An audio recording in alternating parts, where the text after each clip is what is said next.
Vamos a revisar ahora un tema que pertenece al módulo de cabeza, pero que por su relación con el sistema nervioso lo decidí incluir en el módulo de neuroanatomía. Esta vez revisaremos la anatomía del ojo y de la vía visual.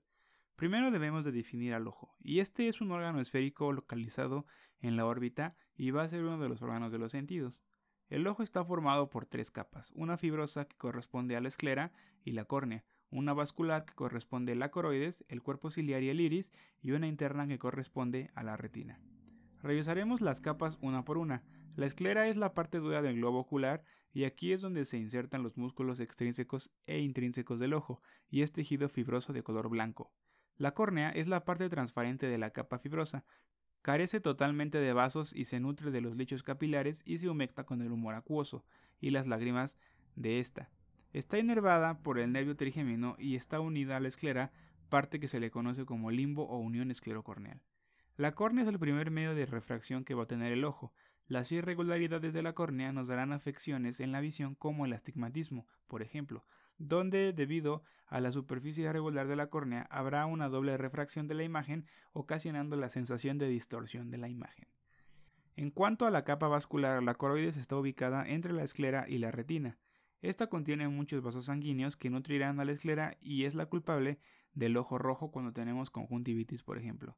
Esta capa se va a continuar anteriormente con el cuerpo ciliar, que una porción es vascular y otra muscular, pues aquí se encontrará el músculo liso que su contracción o relajación nos ocasionará modificación del cristalino.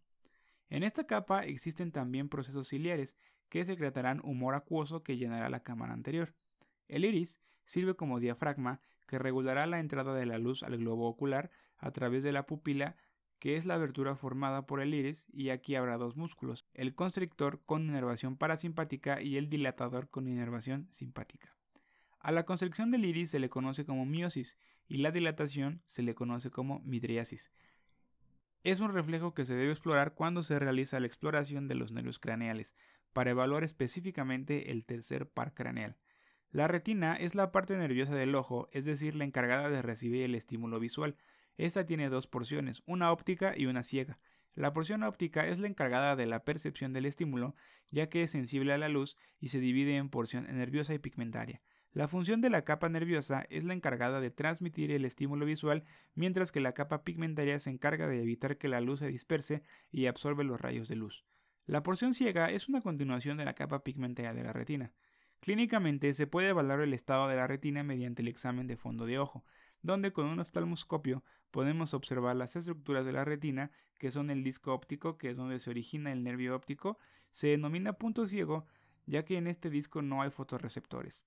Lateral al disco óptico se encuentra la mácula, que es un área con muchos fotorreceptores, y dentro de esta mácula se encuentra una pequeña porción central llamada fóvea, que es donde hay una mayor agudeza visual, ya que es donde hay la mayor cantidad de fotorreceptores. También podemos observar arterias y venas que van a ser ramas de la arteria central de la retina y vena central de la retina. Por eso, ya lo verán más adelante en sus clases de semiología y de oftalmología. El ojo tiene diferentes medios de refracción, que van a ser los encargados de que la imagen llegue correctamente a la retina, y estos son la córnea, que ya vimos que es un medio de refracción primario, el humor acuoso, que va a ubicarse en la cámara anterior y posterior al ojo, que va a ser producido por el cuerpo ciliar y se va a drenar en el ángulo iridocorneal, donde se encuentra el conducto de Schlemm. Cuando este conducto se estrecha o se tapa, aumentará la presión intraocular, lo que nos ocasionará el famoso glaucoma.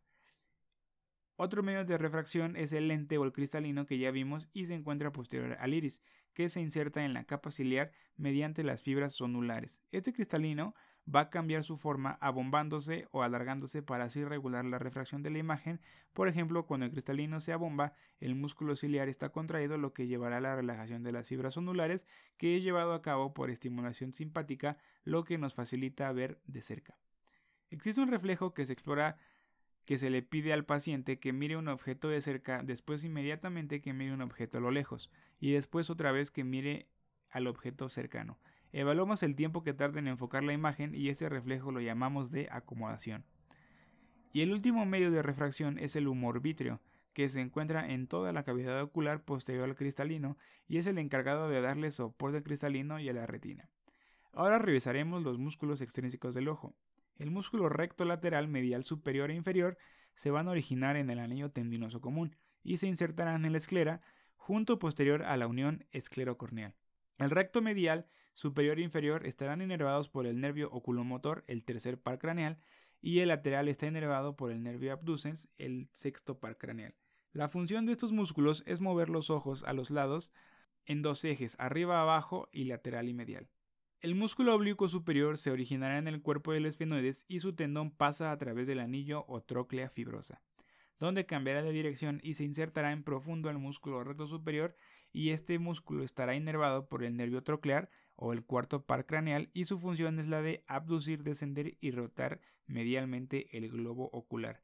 Antes se le conocía como la mirada patética, por eso a este nervio también se le conocía antes como el nervio patético. El músculo oblicuo inferior se originará en la porción anterior del suelo de la órbita y se inserta en la esclera, profundo al músculo recto lateral. Está inervado por el nervio oculomotor y su función será abducir, elevar y rotar lateralmente el ojo. El músculo elevador del párpado superior se origina en el ala mayor del esfenoides y se insertará en el tarso y la piel del párpado superior, y su función, como su nombre lo dice, es elevar el párpado superior, y estará inervado por el nervio oculomotor. Ahora pasaremos a revisar el trayecto de la vía visual. Esta se origina en la retina, donde se originará el nervio óptico, de ahí las fibras se decusan formando el quiasma óptico, después se continúa con el tracto óptico para hacer sinapsis en el cuerpo geniculado lateral del tálamo, que después se irá a través de la radiación óptica para llegar al área visual primaria, es decir, al área 17 de Brodmann. Para el movimiento de los ojos se origina en la corteza ocular frontomotora, y de ahí llega al núcleo del oculomotor para después a los músculos rectos oblicuo inferior, comunicándose a través de la formación reticular paramediana pontina.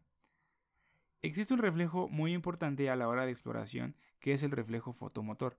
Este consiste en generar un estímulo luminoso que será captado por la vía visual, y en el mesencéfalo la vía visual tendrá conexión con el núcleo parasimpático del oculomotor, también conocido como núcleo de Edinger-Westphal, donde irá a través del nervio ciliar a inervar al músculo constrictor de la pupila para así disminuir la entrada de luz al globo ocular. Es importante saber que el reflejo es bilateral, es decir, que si yo estimulo la pupila derecha, ambas pupilas se van a contraer. Cuando esto no sucede, se denomina anisocoria, y esto puede llegar a pasar cuando haya afección en el mesencéfalo, ya sea por hipertensión endocraneal, infarto en el mesencéfalo, entre otras enfermedades que ya verán más adelante. Y así concluimos esta clase de ojo y vía visual. Espero que te haya servido de repaso y nos vemos la siguiente clase.